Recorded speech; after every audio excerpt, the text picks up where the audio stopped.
अजाए रोयो इश्क में न चरिया करता हूँ है, अजाए रोई इश्क में न चरिया करता हूँ,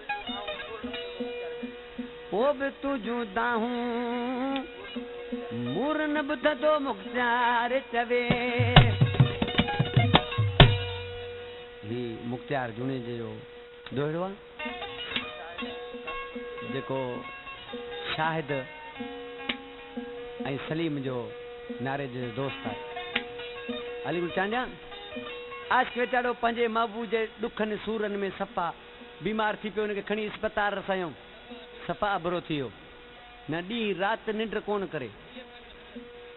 डॉक्टर हिनखे चेक करे ॾिसी चवण लॻा हिनखे का बि बीमारी न आहे, इश्क जो सटियल आहे।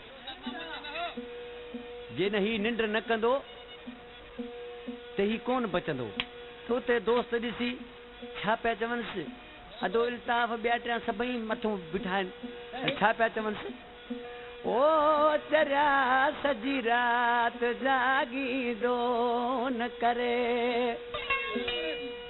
अरे बेवफ़ाही आहे ज़मानो कोन कदी तुंहिंजो कदरे।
मरी जो जेको भानर जो वेठल आहे, हिकड़ा पसंद कयो आहे सोबे खान बुरफत चार कोटड़ी खां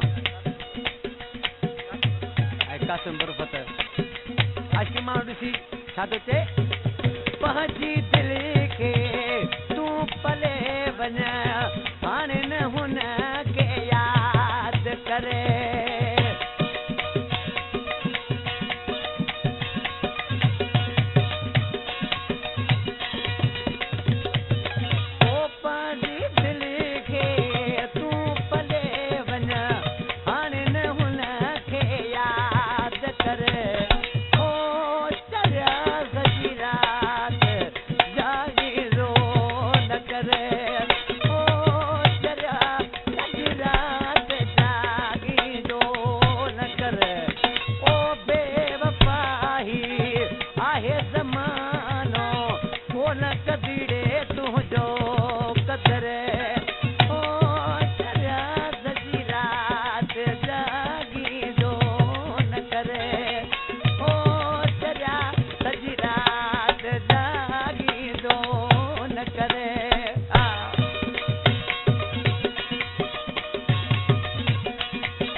दर्जी कोटड़ी खां असांजो प्यारो प्री भाई ने पसंदा कलाम ॾिसी छा थो चए शाइर अञा ओ लाचार लियाकत करी पियो ताहूं ताजी सुबुह आदि असरे